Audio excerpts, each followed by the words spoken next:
Parashat Noach 5785. Yehi Ratzon Limud should be the Refuat Kol HaCholim ובתוכם Tanya בת הודא מרגלית, יוסף יאיר בן אבי וחווה, הרב סיוון בן סימה בתוך כל שאר חולי ישראל. Going into Parashat Noach, we want to focus this year in the moment after. The moment after Noach leaves the Teva, there's certain things that happen. The keshet comes out, the rainbow. There's another thing that happens, the permission to eat meat. And another thing happens, and Noach plants a vineyard. And although we could focus on all of these to understand what did Noach learn in the Teva, I want to focus on the vineyard that he planted. Because I think this vineyard was maybe one of the most important lessons that Noach learned in the Teva. He spent about half a year in solitary confinement in this jail hub, depending how you see the Teva. As a jail, teaching him what he did wrong, or as a hug to give him comfort for staying strong in his ways.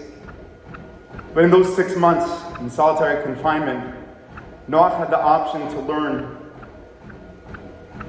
what was missing in the world. And I think when Noach leaves and he plants a vineyard, he realizes that planting vineyards, planting trees, is the opposite of building an ark. And so what does this mean? An ark is what removes you. It separates you. It puts you into a box so that you can be protected from everything that's going on. It isolates you.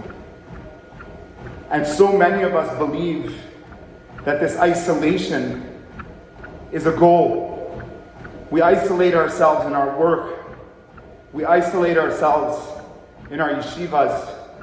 We isolate ourselves in defining exactly who we are without the ability or opportunity to have meditation in our lives, to have art drama in our life, to have music drama, writing, music therapy, to have writing therapy.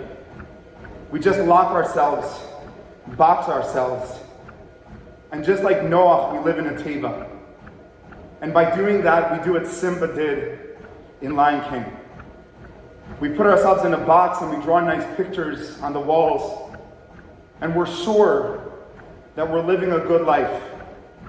But Simba doesn't realize that that box is only preventing him from seeing that his mother,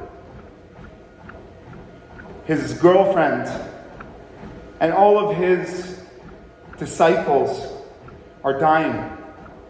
He doesn't see it. He doesn't feel it. Because he lives in this box of Hakuna Matata.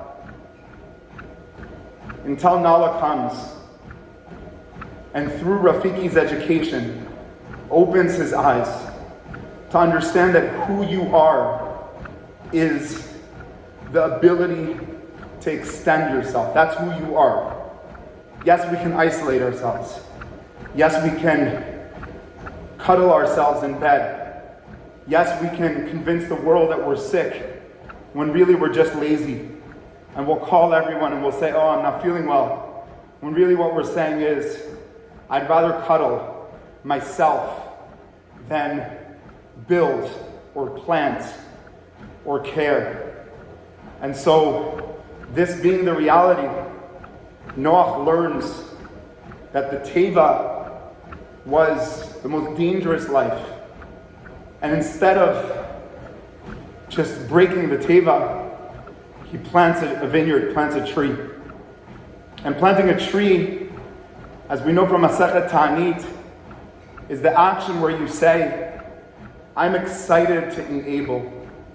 I feel that the greatest growth and simcha in my life is when I'm going to choose to let others enjoy my work. And so you plant a tree and you work so hard.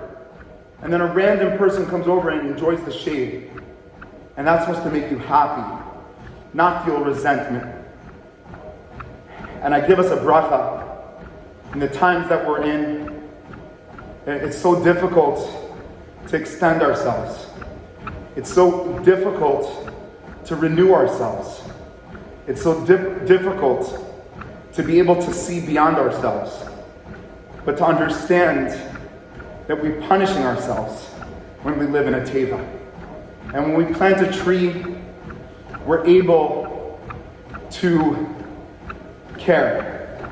Obviously, in the story of Noach, his children, they prefer the life of the teva, and they use that vineyard to do terrible things and to castrate their father, to show us that some people, when we try to care, when we try to build, are going to try to make us be selfish. Say, go back to the teva, Noach. But we have to remind ourselves that all those mal'igim that convince us to be selfish are the greatest poison and the most dangerous mindset. And so we have to stay away from using the vineyard for selfish reasons, like the children of Noach, and plant the vineyards so that other people can use our sweat, our tears, to make a bigger and greater and more beautiful life.